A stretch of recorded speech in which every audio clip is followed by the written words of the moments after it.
I got the pistol grip installed. Now we're going to put the furniture up here. And you can see this one has a piece all the way across, unlike a typical AKM version where it's just an upper handguard like this. This one has a little bit different profile to it. You can see all of that fits inside of here, just like that. This is not really a free float, but it's basically kind of like almost like a free float design. Pull it up, it comes right out of there. See a little tab on it. Just take it, stick it right back down inside them slots. Just take your piece here, and it just fits right inside of there like that. That's it for that. So we're going to put my handguard here is a little rough. It's got scuff marks in it. This is a Bakelite. It's all scuffed up, and oh well. Gives it character, I guess.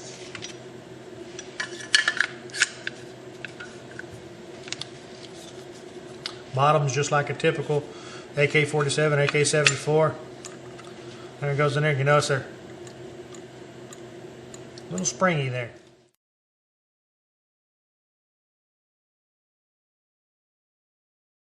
You gotta hold those together and push this on. Push it down. It's hard to do on camera. You gotta pull it down. And mine doesn't have the lever, it's got the screw. It has a little detent in there where it catches on that roll pin. There you go. Only thing about that is you'll notice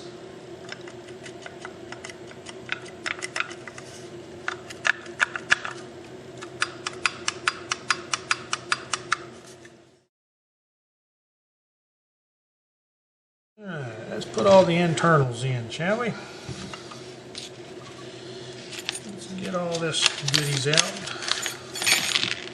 Alright, what do we got here? 2 roll pins. You'll notice there's 2 holes back here. Now on my side folder, it does not have the original rear piece here that goes in the trunnion. This is off an Egyptian Mod E because this thing did not come with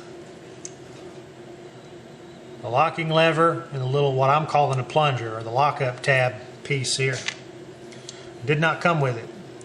So I pushed the hole out and I made this one fit and work and had to work it. It's still got just a hair bit of movement in it.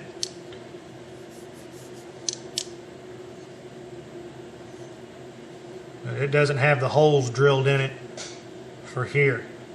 I guess because the Polish decided, well, since there's only one screw holding this in the back, I guess they decided they'd put some roll pins in here. Which I don't have. The original one, I put it in the box with all the other stuff I've got, because I've got a crutch folder here, which is what this come off of. And I'm not going to worry about that. I'll probably get the original stuff eventually, put it together like it's supposed to be. But for now, this will work and it'll look like it's supposed to. So put those back in the bag. Alrighty.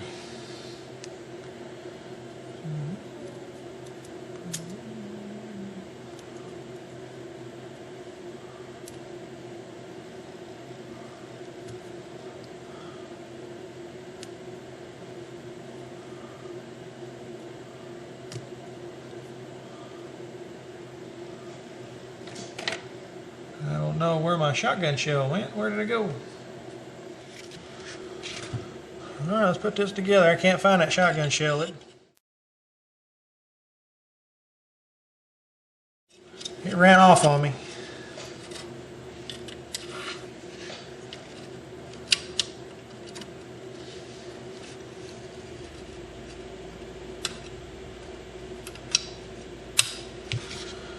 There's that.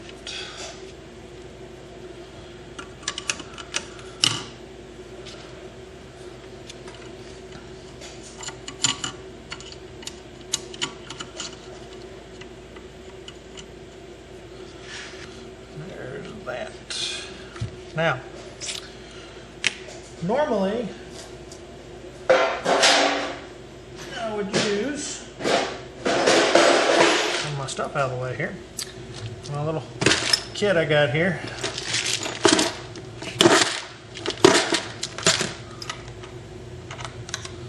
Said I try to keep spares of stuff. Typically you would use these on most of them. Some people use little E-clips or whatever you use. But these are great for $5. But the whole thing is, well, it won't work in here because this is designed to be worked with the AK-47 or the AK-74 where it's up here higher. This one's actually 200, well, if I put it in the camera you'd see it. This one's actually 200 thousandths lower than your typical AK-47 or AK-74. So these will not work because this hole right here, right there, is too high up.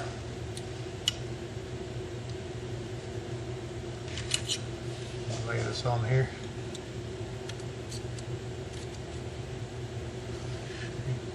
Can't really tell. See, the hole's way down here. It's supposed to be up here. Of course, it would be on this side. But, so those won't work. So either you have to use a little E-clips in here, or make you a wire and put in there, or you can use this. This is exactly what that does. It also holds the ratchet for the burst for 3-shot rounds, semi-auto and full. But this little doodad right here, and the top of here, is what holds the pins in.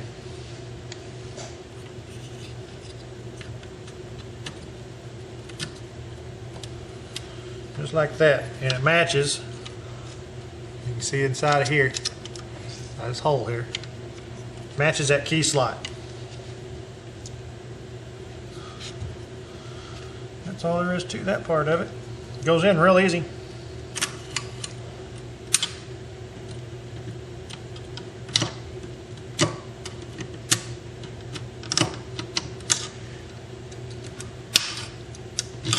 Just does not seem quite as stout a mag or a spring as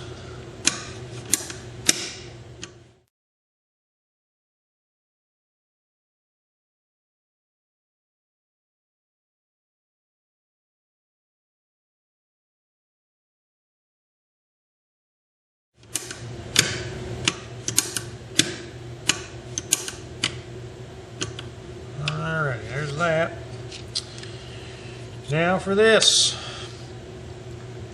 little doodad here, you just work those tabs sticking out. You just work it inside the hole. And you put this one on this side.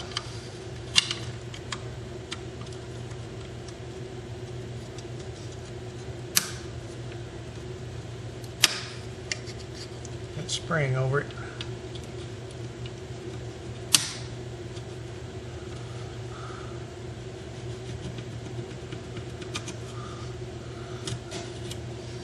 There you go.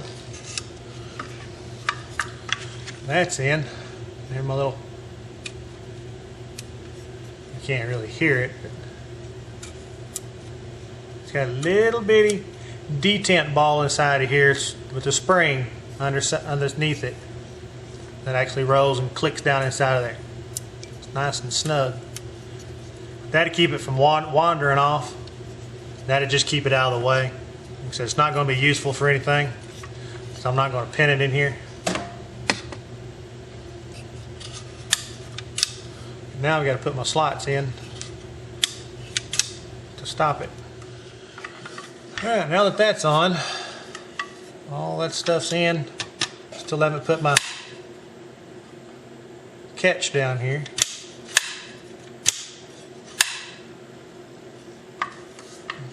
On the Tantal, this has a neat little thing here that goes up and down.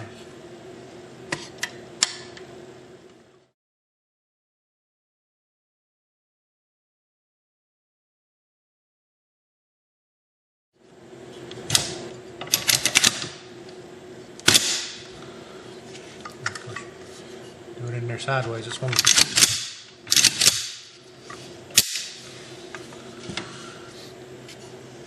Alrighty.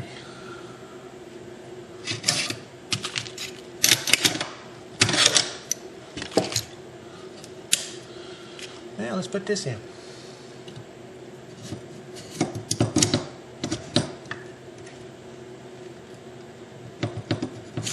Oops. I made a boo-boo. I forgot. Got a window in it right here.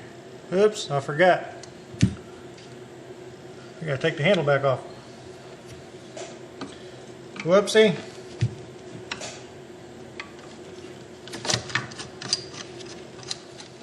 Alrighty. Now we'll put that in there. And off. It's up against there. Got a little bit of play in it still. Oh well. Oh well.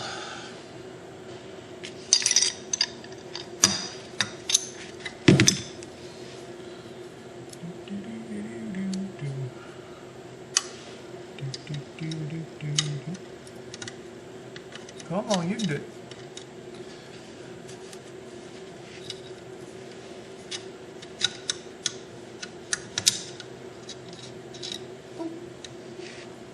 Like a champ.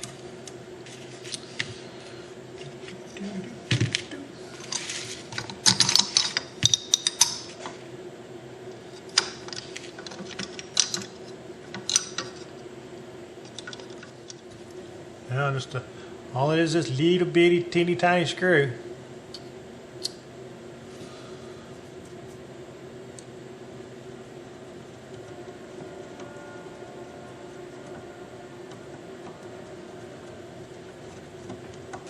That doesn't want to screw in.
Yeehaw.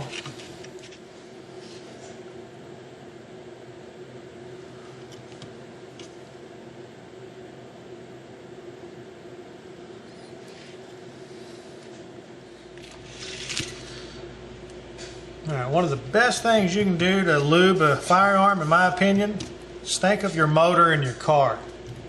What do you use to lube it? Well, this is the cheapest motor oil I could find at Walmart. It was $2 and something for this. If this stuff will work in your car under high heat and all that wear, trust me, it'll work real fine in your firearm. It won't take much either. This right here will probably last you, I don't know, 3 or 4 generations.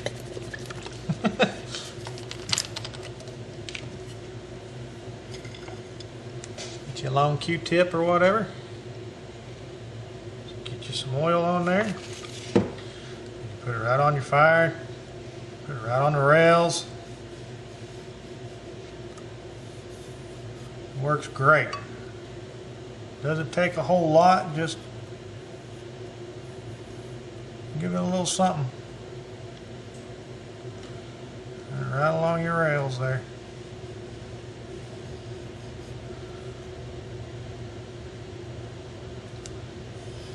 Some people use grease. If you want to use grease, go right ahead.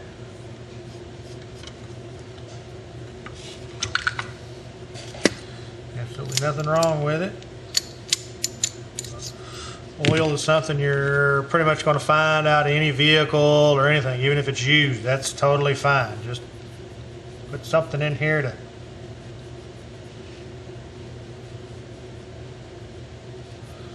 lube her up. Rub it all on the back of your lugs there, where it locks up, and where it rolls over. You'll see the wear marks. Even though this thing's been parkerized, I've been rolling it back and forth. You can see little shiny sections where it rolls on everything, where it actually makes contact.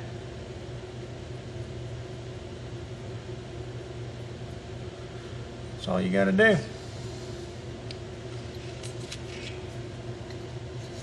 Typically, I'll run mine when I first put them together completely dry. If they'll run dry, they'll damn sure run oiled.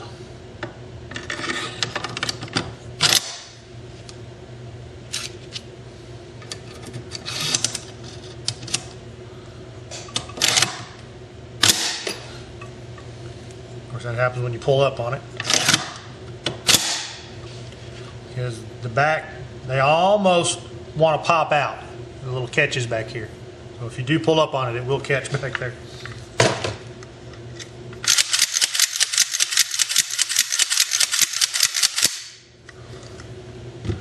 Works like a champ. I got this thing tight, tight, tight.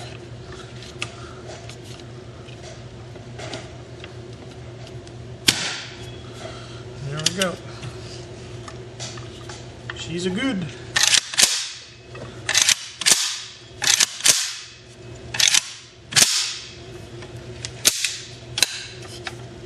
Yeehaw.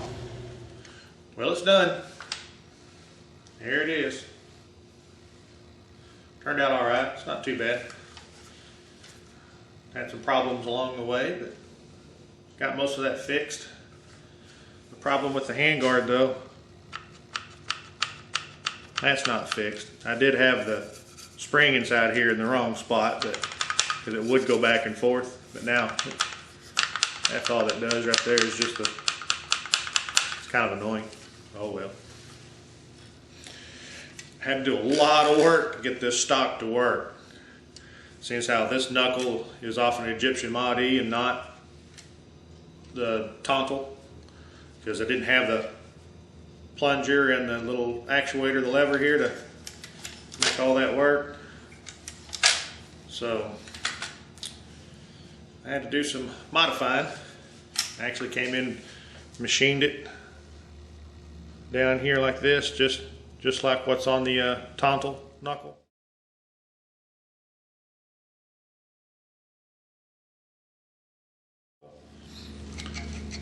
So the Tantal's in the middle where the Mod E is off to the side, so I couldn't just swap the parts out to still use the Polish knuckle or the Tantal knuckle. So I was like, it looks like it's supposed to for the most part, but there's no, it doesn't move here, but here, you can see this,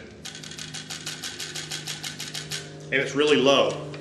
See how low it is here? This should be up a little higher, so I think the knuckle is actually machined at a slightly different angle for the crutch folder, which is what this knuckle was on with Egyptian Mod E. But it looks like it's supposed to for the most part, other than the low part and the floppy. But it goes into perfect lockup.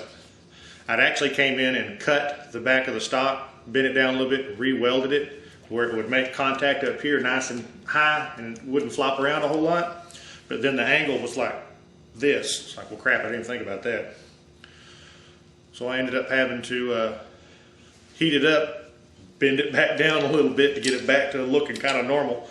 Because all the pictures and everything I looked at, usually the stock was in line with the bottom of the receiver. Where now you can see it looks like it kind of arches a little bit instead of just kind of coming down. But oh well, most likely I can guarantee you this will come off. These things, even though it looks cool on here, it makes this part look real beefy with this little skinny stock on there. These things suck. They're no fun to shoot. Of course, if you shoot one of these correctly, your nose should be sitting right about here. A lot of people do this way back here, but actually you should be up in it. Your nose should be, this should be a nose rest. You don't have to worry about a cheek rest if you're shooting one of these accurately, or like you're supposed to. A lot of people still want to do the, I gotta go way back here, oh, there's nothing but a chin weld. Well, you're not doing it correctly. Nose. That out of your way so it doesn't poke the crap out of you. your nose should be up in it. Just like that. Which you better hope the thing works correctly, because if it does one of those misfires or headspaces out of the way, of course it doesn't matter if you're back here or right on it, it's going to come back in your face. But anyway, this thing's done. Hasn't been painted yet. It's still got the patina of scratches and rolling around on the table and fitting stuff, and you can see the wear marks where the cover goes on and all that. I kind of like that in a way. It's got put a new pin in it. The other one on this side here had a huge gap. I was like, I don't like that, so I oversized it. Happened to have some new pins, some more pins that I'd found that were oversized. Now it works great. And when I shot this, normally your headspace, I make it on the tight side. When you shoot these, typically your headspace will get just a little bit looser, which is why most people want to put them on the tight side. Well, this one got even tighter,